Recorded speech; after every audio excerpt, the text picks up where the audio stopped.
Morning everyone. तो आज हम शुरू करने जा रहे हैं फिजियोलॉजी का एक बहुत ही बेसिक पर बहुत ही ज़्यादा important topic, that is homeostasis. So what does homeostasis basically mean? हमारे बॉडी का इंटरनल एनवायरनमेंट को कॉन्स्टेंटली मेंटेन रखना इज़ होम्योस्टैसिस। इसके नाम में ही आ रहा है हमारा स्टैसिस, विच मीन्स स्टैटिक या फिर चीज़ों को कांस्टेंट रखना। ओके तो हमारे बॉडी में there are various physiological activities going on, और उस फिजियोलॉजिकल एक्टिविटी को बाहरी फैक्टर अफेक्ट करते हैं।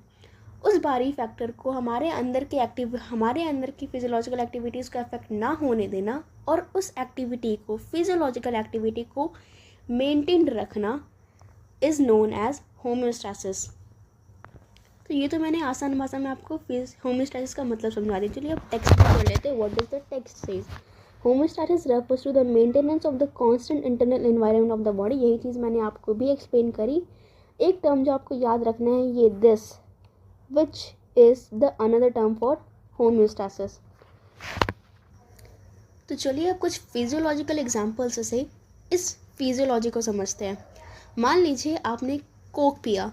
कोक क्या होता है? एसिडिक चीज़ें पीने से आपके ब्लड का पीएच क्या होगा? डिस्टर्ब हो जाएगा। उस पीएच को मेंटेन करना हमारा बॉडी का काम है, which is maintain by the process of homeostasis. एक और एग्जांपल लेते हैं कि मान लीजिए बाहर बहुत ठंड है, बट हमारा बॉडी को हमारा इंटरनल टेम्परेचर मेंटेन करके रखना होता है, which is maintain by the process of homeostasis. यही सारी चीज़ें यहाँ टेक्स्ट में भी लिखी है, आप पढ़ सकते हैं। अपार्ट फ्रॉम दोज एग्जाम्पल्स जो मैंने दिए हैं, there are some other examples like maintenance of the hormones, maintenance of water and electrolyte balances. इस तरह हमारे बॉडी में कई सारे एग्जाम्पल्स हैं जो होम्योस्टैसिस को फिट करते हैं। Now comes a very important and a very conceptual flow chart, this one.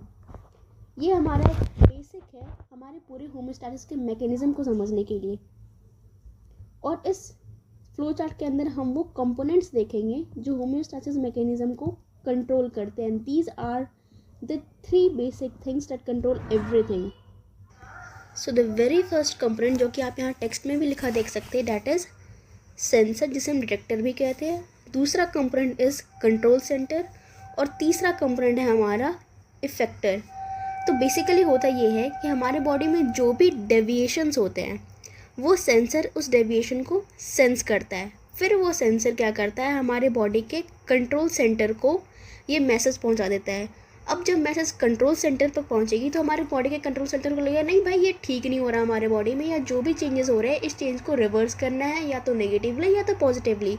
तो उस चेंज को रिवर्स करने के लिए या उस चेंज को और बढ़ाने के लिए हमारा बॉडी इफेक्टर्स को मैसेज पहुँचाएगा for the action of the changes. So these are the 3 components जो हमारे पूरे होम्योस्टैसिस को मैकेनिज्म को परफॉर्म करते हैं। Now coming to the mechanism of homeostasis. हमारे बॉडी में होम्योस्टैसिस परफॉर्म कैसे होता है? These are basically perform by the feedback signals, and these feedback signals can be either positive और can be negative. Positive feedback और negative feedback को पहले basically समझ लेते हैं कि होता क्या है, उसके बाद हम इन फ्लो चार्ट्स को समझेंगे, and these are all about homeostasis. इसी फीडबैक चार्ट से हमारा होम्योस्टैसिस का टॉपिक ख़त्म भी हो जाएगा। तो पहले हम समझते हैं कि पॉजिटिव फीडबैक क्या होता है और नेगेटिव फीडबैक क्या होता है। नेगेटिव फीडबैक बेसिकली मीन्स जो भी हमारे बॉडी में चेंज हो रहा है उसका उल्टा चेंज करना, राइट। और पॉजिटिव फीडबैक में ऐसा होता है कि हमारे बॉडी में जो भी चेंज हो रहा है हमारी बॉडी पॉजिटिव फीडबैक मैकेनिज्म के थ्रू उस चेंज को फर्दर प्रमोट करती है। मतलब अगर कोई चीज़ बढ़ रहा है तो पॉजिटिव फीडबैक के थ्रू वो चीज़ और बढ़ेगी, और अगर कोई चीज़ घट रही है तो पॉजिटिव फीडबैक के थ्रू वो चीज़ और घट जाएगी। पर नेगेटिव फीडबैक में इसका जस्ट अपोजिट हो रहा था। नेगेटिव फीडबैक में ये हो रहा था कि अगर कोई चीज़ बढ़ रही है तो नेगेटिव फीडबैक के थ्रू वो चीज़ घट जाएगी, और अगर कोई चीज़ घट रही है तो नेगेटिव फीडबैक के थ्रू वो चीज़ बढ़ जाएगी। तो अब हम नेगेटिव फीडबैक के कुछ बॉडीली मैकेनिज्म्स को देखते हैं। जैसे कि आप यहाँ पर फ्लो चार्ट में देख रहे हैं, there are 2 charts that are given here. First one is of secretion of thyroxine and the other one is of the maintenance of water balance. तो एक एक करके हम इन दोनों चार्ट्स को समझते हैं। पहले हम समझते हैं सेक्रेशन ऑफ थायरॉक्सिन वाले चार्ट को। तो व्हाट बेसिकली हैपेंस, हमारे बॉडी का main normal level of thyroxine has to be maintain. If anyhow there exist decreased level of thyroxine, तो हमारे ब्रेन के पास क्या सिग्नल जाएगा कि हमारे बॉडी में थायरोक्सिन की कमी होगी, तो ब्रेन उस थायरोक्सिन के लेवल को बढ़ाने के लिए कुछ ना कुछ करेगा. तो that will be the negative signal given to pituitary. हमारी बॉडी में थायरोक्सिन का सेक्रीशन एक्चुअली होता कैसे है. We have a gland called pituitary gland, जिसका एक सेक्रीटरी हार्मोन होता है, that is TSH, that is thyroid stimulating hormone.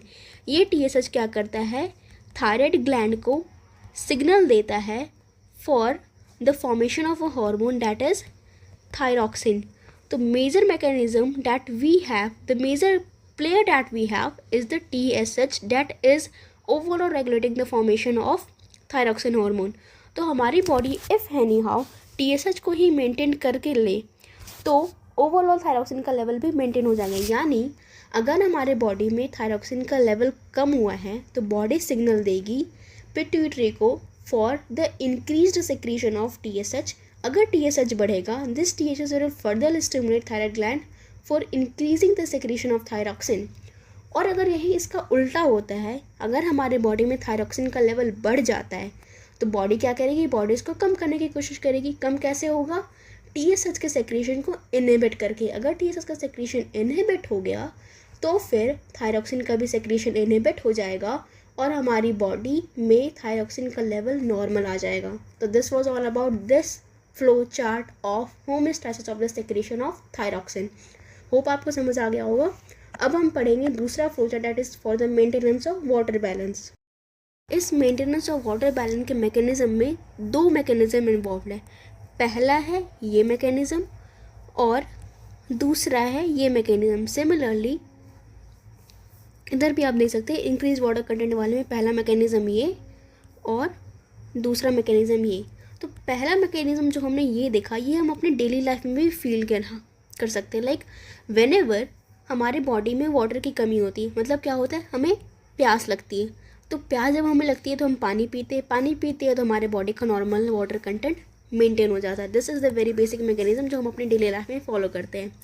दूसरा मैकेनिज्म वो है जिसमें हाइपोथैलेमस इन्वॉल्व है. तो हाइपोथैलेमस में होता क्या है, हाइपोथैलेमस में हमारे पास होता है एक receptor that is osmoreceptor. Osmoreceptor is basically a type of receptor that is responsible for sensing the water level in our body. तो ये ओस्मोरिसेप्टर्स जब हमारे बॉडी में कभी भी वाटर का लेवल या तो घटता है या तो बढ़ता है, तो ये ओस्मोरिसेप्टर्स जो होते हैं ये एक्टिवेट हो जाते हैं. और जब ये ओस्मोरिसेप्टर्स एक्टिवेट होते हैं तो ये पिट्यूटरी को, यानी कि बेसिकली पोस्टीरियर पिट्यूटरी को ये हार्मोन सिग्नल देते हैं कि वो ADH सेक्रेट करे. ADH क्या है, हमारा anti diuretic hormone. Anti diuretic hormone जब सेक्रेट होगा तब क्या होगा, हमारी किडनी जो होगी वो वाटर को रिटेन करेगी. इसमें आपको एक एक्सक्रीशन का भी मैकेनिज्म समझना होगा. तो what basically the structure of kidney is, हमारा यहाँ प्रॉक्सिमल कॉन्वोल्यूटेड ट्यूब्यूल होता है, ये डिस्टल कॉन्वोल्यूटेड ट्यूब्यूल है, यहाँ पे फर्दर कलेक्टिंग डक्ट्स हो जाते हैं. तो जब ADH इस एरिया में ADH सेक्रीट होता है तो यहाँ से वाटर रिटेन हो जाता है, यानी बॉडी यूरिन के थ्रू वाटर पास होने नहीं देती है, वाटर को फर्दर रीअब्जॉर्ब कर लेती है to conserve water level in our body. अब इसका जस्ट अपोजिट हम यहाँ देखते हैं. ये तो हमने देखा कि जब हमारे बॉडी में वाटर का लेवल डिक्रीज़ होता है. अब हम देखते हैं जब हमारे बॉडी में वाटर का लेवल इंक्रीज़ हो जाता है. जब हमारे बॉडी में सफिशेंट अमाउंट ऑफ वाटर है तो हमें प्यास नहीं लगती तो हम पानी नहीं पीते तो वाटर का नॉर्मल लेवल मेंटेन रहता है. अब हम देखते हैं हाइपोथैलेमस वाला मैकेनिज्म जो यहाँ पे हो रहा था, जस्ट उसका उल्टा यहाँ पे होगा. यहाँ पे क्या होगा, हमारे बॉडी में वाटर सफिशिएंट अमाउंट में है तो ओस्मोरिसेप्टर्स जो होंगे वो स्टिमुलेट नहीं होंगे. अगर स्टिमुलेट नहीं होंगे तो ADH सेक्रेट नहीं होगा. अगर ADH सेक्रेट नहीं होगा there will not be any retention of water from the kidney.